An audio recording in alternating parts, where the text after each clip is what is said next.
Hello বন্ধুরা, আজকে আমি তোমাদের সঙ্গে একটা ম্যাঙ্গো আইসক্রিম শেয়ার করলাম। তো এই আইসক্রিমটা আমি বাড়িতে প্রায় দিন বানিয়ে থাকি, তা ভাবলাম যে এটা তোমাদের সঙ্গে শেয়ার করি। এই গরমের মধ্যে আইসক্রিম খেতে তো সবাই ভালোবাসে, আর এই আইসক্রিমটা খেতে একদম দোকানের সাথে হয়, দোকানের থেকে একদম কোনো অংশে কম হয় না। তোমরা বাড়িতে একবার ট্রাই করে দেখতেই পারো।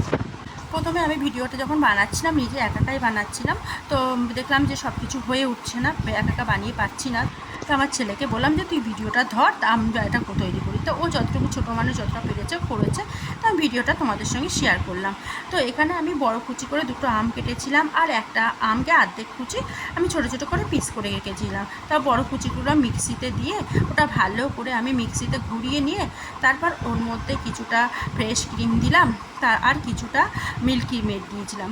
তো মিল্কি মেডের জায়গায় তোমরা বাড়িতে 500 গ্রাম দুধকে ফুটিয়ে 300 গ্রাম করে তার মধ্যে তোমরা আমুল গুঁড়ো দুধ মিশিয়ে দিয়ে ওটা তোমরা মিল্কি মেডের জায়গায় ইউজ করতে পারো। তো সেক্ষেত্রে তোমাদের কোনো অংশে স্বাদে কম হবে না, খুব ভালোই হয়। ওটা দিয়েও তোমরা করতে পারো, কোনো অসুবিধা নেই। তো আমি এখানে দুটো আমের সঙ্গে 1 কাপ ফ্রেশ ক্রিম আর 1 কাপ মিল্ক মেড ইউজ করেছিলাম। তো তোমরা যেরকম আম নেবে পরিমাণ, সেরকমভাবে তোমরা মিল্ক মেড আর ফ্রেশ ক্রিম ইউজ করবে। তো আমি মিল্ক মেড আর ফ্রেশ ক্রিমটা দিয়ে ভালো করে মিক্সিতে একবার ঘুরিয়ে নিলাম।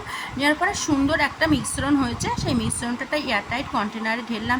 দেওয়ার পরে যে কুচনো আমগুলো আমি রেখে দিয়েছিলাম ওগুলো মিক্স করলাম। তারপর ওটাকে ভালো করে ঘেটে চারিদিকে ওই আমের টুকরোগুলো দিয়ে কন্টেনারটা এবার আমি ভালো করে নাড়িয়ে, যাতে ইয়ার না থাকে সেই জন্য ভালো করে নাড়িয়ে দিলাম। দেওয়ার পরে আমি ঢাকনাটা আটকে আমি ফ্রিজের মধ্যে রেখে দিলাম।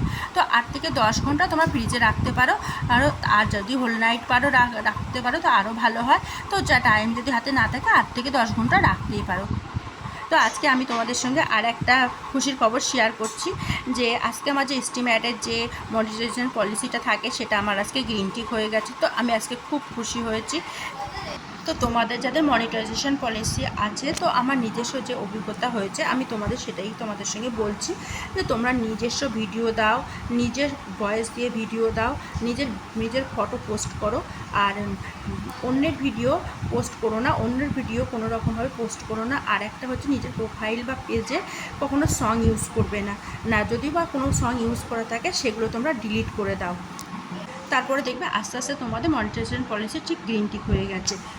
তো আমি আইসক্রিমটা পরের দিন নেক্সট দিন আমার ছেলে এত তাড়াহুড়ো করছে, তা মর্নিংয়ে আমাকে আইসক্রিমটা বের করতে হলো। তো আমি মর্নিংয়ে বের করে ওকে দিয়েছিলাম। তা তোমাদের সঙ্গে একবার শেয়ার করে দিলাম যে দেখো কেমন হয়েছে।